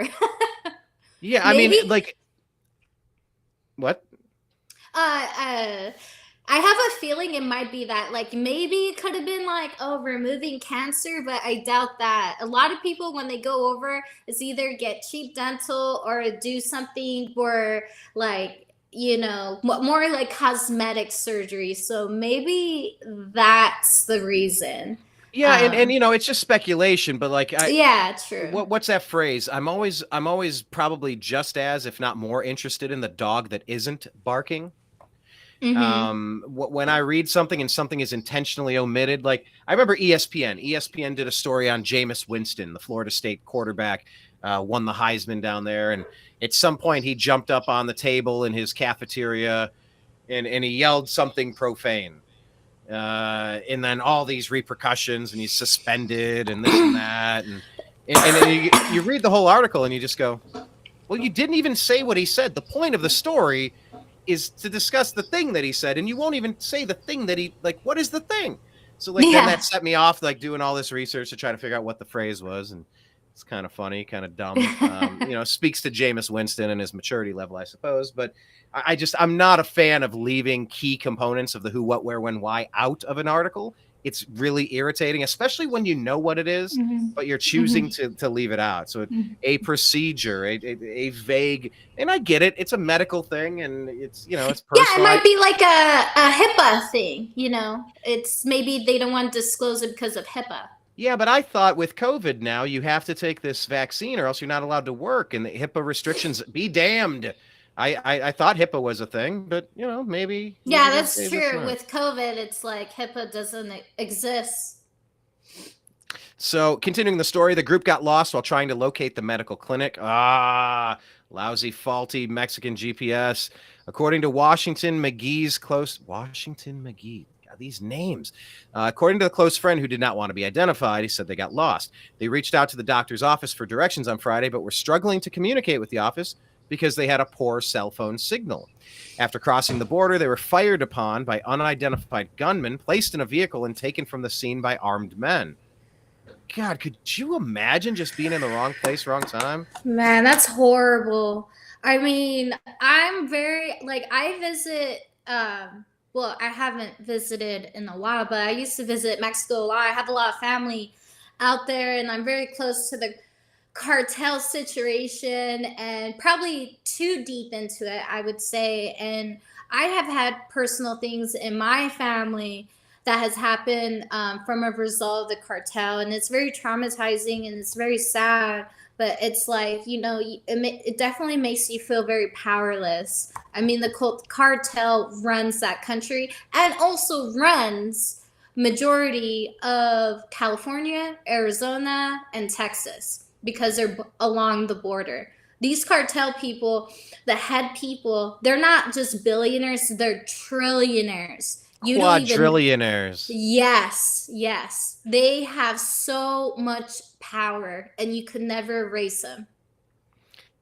We're so concerned about what's going on in North Korea. We're so concerned about what's going on in Taiwan. We're so concerned about Ukraine. I mean, we have a war raging through the southern United States and northern part of Mexico. And this administration just opened up the turnstiles and said, yeah, come on in. I mean, anyway, let's wrap this story up. Investigators believe the Americans were targeted by a Mexican cartel that likely mistook them for Haitian drug smugglers, the U.S. official said. The U.S. citizens have no concerning criminal history that has been identified by investigators. Yeah, I mean, they could have been involved in something different. And this is just the cover story. Remember the friend who did not want to be identified? Okay. Yeah. Once again, I read stories and I kind of piece them together. What's said, what's not said. And now they're kind of alluding to, well, they're saying there was no concerning criminal history identified, but you never know. Yeah, maybe there was something involved. Maybe they were there going to Mexico to get drugs. We don't know anything about these people. They were probably, because these cartel people, they don't really get involved with you unless you're involved with them. And sometimes you could be at the wrong place at the wrong time, and that's very sad. But, there's something there. They probably did something wrong. I don't know what it is, but it's the cartel definitely does not mess around. Yeah, it's as with any story, we have to read what we know and we have to infer the rest and just kind of keep an open mind as we learn information. Just like the same people that said Wuhan was not a lab leak. There's no way it came from Wuhan. By the way, to finish that point, there's a lot of chatter that the bioweapons labs in Ukraine could have been the place where COVID-19 was created, and then it ended up in Wuhan where it was released. So as we continue our investigation, It's an interesting side note. I meant to say that earlier, but yeah, I mean, who knows? I read that sentence there that they had no concerning criminal history that's been identified. That was interesting that they added that. But anyway, it says an innocent Mexican bystander was also killed in the encounter. U.S. Mexico ambassador to Mexico, Ken Salazar, said. Their abduction highlights the ongoing violence that has plagued some Mexican cities during the long-running Mexican drug war, as well as the growing business of medical tourism. Matamoros, and if you see on the picture here, it's right on the Gulf of Mexico. It's at the tippy tip. It's at the tippy tip of Texas, down right there, damn near the lowest possible point in Texas. Border. Yeah, border, exactly. But yeah, this ongoing drug war. It's Matamoros, a city in the state of Tamaulipas. Why am I not saying that right? Tamaulipas has a population of more than 500,000 people. It's located just across the Rio Grande from Brownsville, Texas. The U.S. State Department has issued a level 4 do not travel advisory for U.S. citizens thinking of going there, citing crime and kidnapping. Federal and local Mexican authorities were participating in the effort to locate the Americans and had set up a joint task force to communicate with the U.S. official. All right, so wrap this up. Medical procedure, went for surgery 2 or 3 years ago. Maybe facelift or something? I don't know. I'm just guessing. Receipts, medical procedures. Okay, so they had receipts for it. Buying medicine, getting oxy. Who knows? I don't know. Okay, there you go. Washington McGee's close friend says the trip was for cosmetic surgery. Okay. There we go. Why did we have to hear 3 denials of knowing what it was to just say cosmetic surgery, according to a close friend? I knew it was cosmetic surgery. I knew it. And I knew it was coming. I knew that this part was a part of the story. Why? It infuriates me how things are. They should just say that at the beginning. Selectively edited. Once again, today's episode is called selective editing. They could have just led with this. It doesn't matter to the story. I'm not judging because they want a face tuck or something, or they getting a lift or a whatever people do. You know what I'm saying? And this is also a reminder, don't get cosmetic surgery, guys. It's not worth it. Just leave your body alone. It's a lot of people die from these surgeries, even in America, and to go over to Mexico and get kidnapped by the cartel. It's not, just don't do it. Just don't do it. See, this I think there's some wisdom in that. But this paragraph is interesting to me. Mexico has become a particularly popular destination for medical tourism, attracting travelers who may be seeking cheaper alternatives or medical treatments that are unapproved or unavailable in the U.S. The CDC warns that the growing trend can carry dangerous risks depending on the destination and facility, including infection and possible post-procedure complications. Now, what does that exactly remind me of? Literally, exactly. Seeking cheaper. Okay, so they're seeking treatments that are unapproved or unavailable in the U.S. Fauci is told, don't do that gain-of-function bullshit in the United States. Have you seen Stephen King's The Stand? We don't want that shit getting out and causing a global pandemic. Okay. Yeah, okay. Yeah. Okay. Yeah. All right. That's my Fauci voice. I can't do it long, though. It really roaches my throat. But Fauci went to other countries to do risky medical treatments that were unapproved or unavailable in the U.S. He was doing the bioweapons research. It's a bioweapon, not just a virus. It's a bioweapon. He literally did the same exact shady thing. They're being warned, don't do it. It's risky. It's very risky. That's exactly what Fauci did, taking this stuff to Wuhan. Anyway, I just... what's this? We don't know if she's dead or alive. Who is this? God, this story just keeps going. Recognized her hair, happening in daylight, mother, video obtained. Yeah, they were roughly loaded into that white pickup truck. Did you see the video? No. Yeah, it's unpleasant. Yeah, all I know is that 2 of those people, they killed them. Yeah, it was, yeah, I didn't enjoy watching that, but anyway. All right, well, that's that story. I don't know. It's just a reminder that you could have a president who thinks it's important that you check IDs at your nightclub. Yeah, just let me see your ID real quick. Are you of legal age to be here? By the way, you're on camera. You've done the necessary check-in here. So if you cause a problem later, we know who the guy in the red shirt was. Okay, so good. You've done your thing. We could have a president that's continuing to do that, or you could send the bouncer on vacation, paid vacation, just prop the door open, and just whoever runs in, runs in. It's not like any human would be up to any potentially dangerous activities, right? I don't, for the life of me, I do not and will never believe that this country put this Biden guy in charge of things when we had an adult in the room. Now, Trump acts like a child. Let me not confuse. He's very petty. He's very thin-skinned. He's very abrasive. He's very harsh. But he's a stand-up comedian. That's the thing people kind of forget about Trump. Like, it's like, oh, he's not a perfect robot spokesperson like Brett Baer or Barack Obama. That's not his thing. He's a stand-up comedian, and he's a businessman who spent 30 years in New York building with construction workers, talking shit. So, like, he's a shit talker, but, like, he's our shit talker. And he had a lot of things functioning right. And he had a lot of opposition to building the wall, but he improved several areas. He did some things right. And if nothing else, we've seen for 2 years just how bad it can get if you put a child in that position. I mean, I know Biden's a million years old. He's not a child, but he's still wearing diapers like a child, and he's acting like a child. So what's the difference? I don't know. I'm mixing metaphors here, but you get my point. So I think it's important that we discuss this stuff because we have to be careful when we travel. I like to travel, and absolutely, it scares and the shit out of especially me. down there. I mean, people like watch these like YouTube channels of like travel and food, and I love that. But yeah, I mean, you really need to be careful. I mean, watch the show like Locked Up Abroad. I mean, in some countries, I mean, you could be in prison for 10 years for bringing chewing gum. I mean, so you need to do your... Yes, I believe that's in the Philippines or something. Yeah. So, I mean, like with Brittany Griner, I mean, she got in trouble in Russia. I mean, how much does that suck to be locked up over there? So, yeah, do your research and be very careful. And even being in the United States, be careful. I mean, you really have to watch your back. You never know what could happen. Absolutely. Final comments from the board over on the side. Let's scroll through these and wrap up the show, shall we? What do we have here from Jocelyn?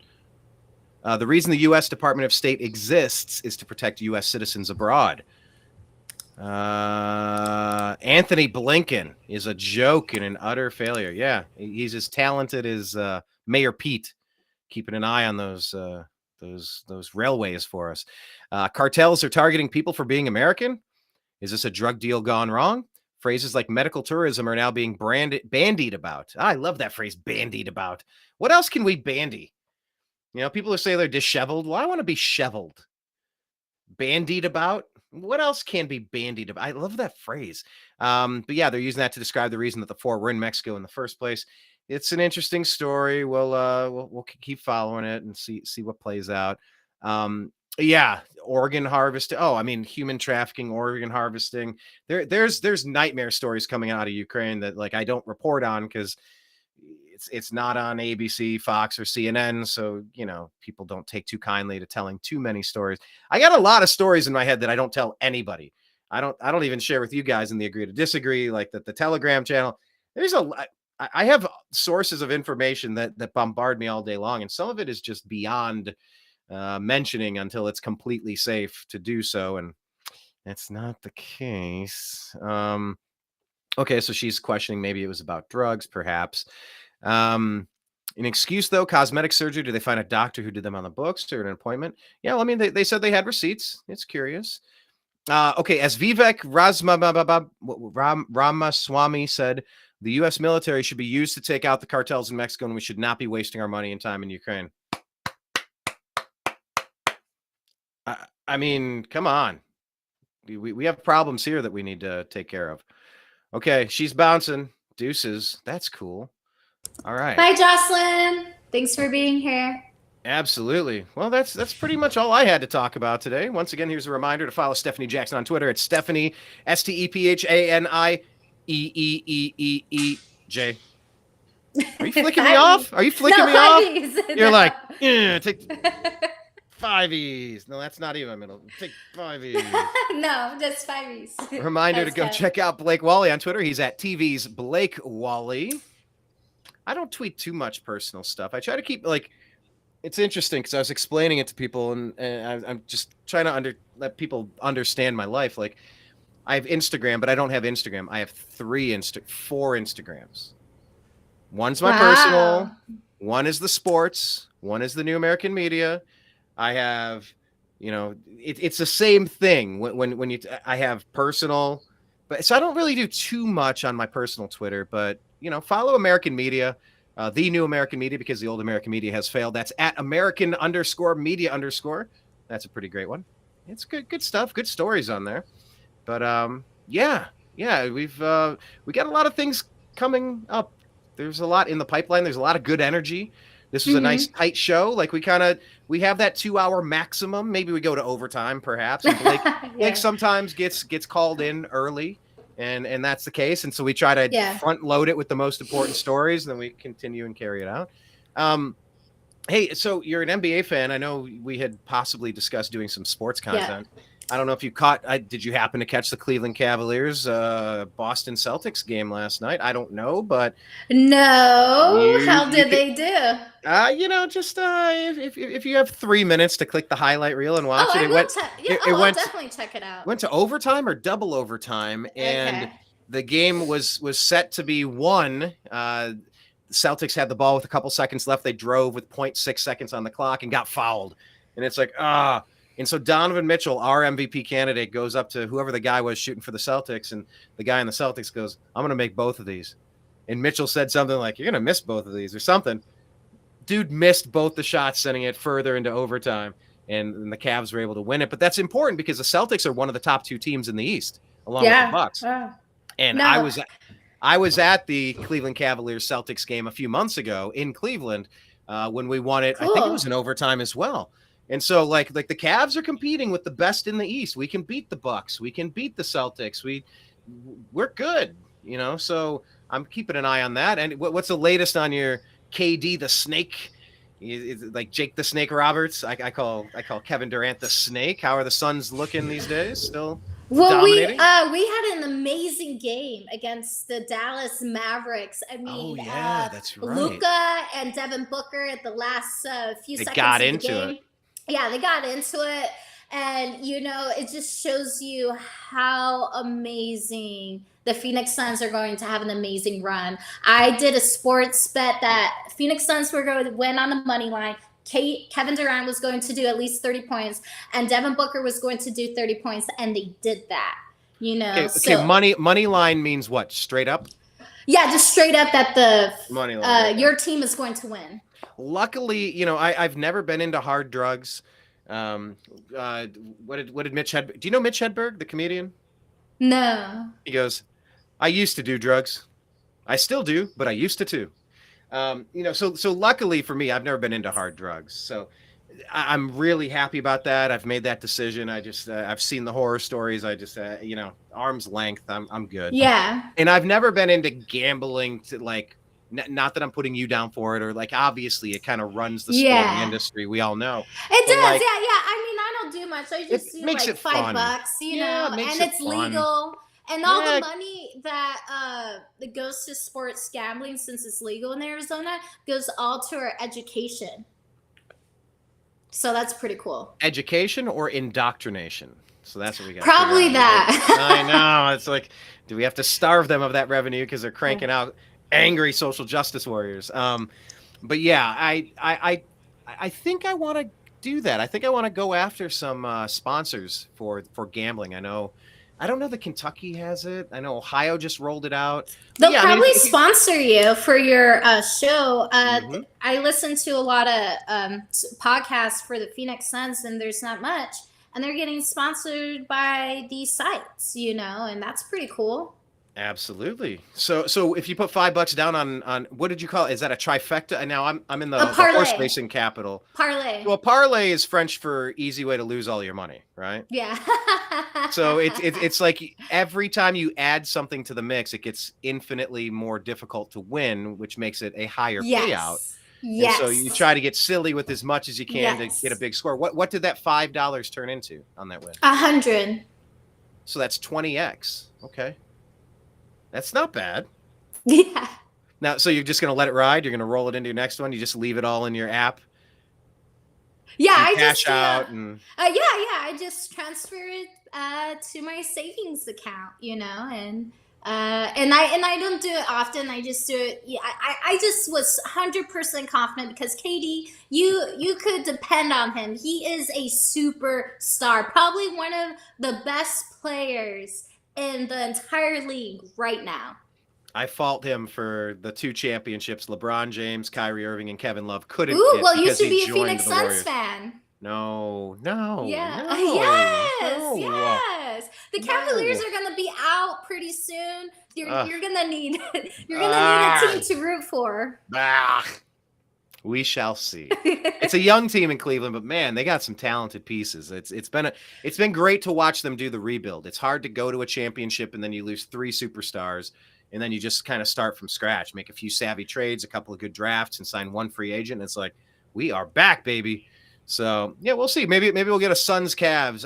How about we pull for a Suns Cavs instead of rooting against my team? By the way, how about we put out into the universe that we're cheering for a Cavs Suns championship, an NBA Finals with Cleveland versus Phoenix. Is that okay? That would never happen, but I Why? will be excited. Why would it happen? Because the Suns never make it to the finals? No, because we do make it to the finals, and the Cavaliers are going to lose because they suck. And also, why can't you root for my team? Why can't you just root for my team? I'll tell you this. I will be excited. It would be more fun. I will be excited when the Phoenix Suns plays the Cavaliers. How about that? In the NBA Finals. No comment. And Phoenix loses just like when Dan Marley was doing it. Kevin Johnson. I love that version of Charles Barkley. He was so dominant. I actually saw when the Suns came. Oh, I wonder if I have that. I do somewhere. It's in one of my box of props. I have a little basketball from a Phoenix Suns game at the old Richfield Coliseum back in when Barkley was there. And they had like a launcher and they shot these basketballs out in the crowd. I was literally the last row of seats. That's how cheap they were. But like I got one of those balls up there from that Suns game. Yeah, I loved watching that Suns team. I thought they were who'd they lose to? The Bulls, right? Yeah, and they show that in The Last Dance on the Michael Jordan documentary. Still haven't seen that. I'm not Jordan ruined so much for me. But it's still cool to check out. But yeah, I think I gotta go. I gotta dip out. All right, bye, To be everybody. Continued. Appreciate everybody. Continue. Thanks for being do here. this Bye, again. Brian. Take care. Bye, Go Cavs. everybody. Go Suns. Yeah.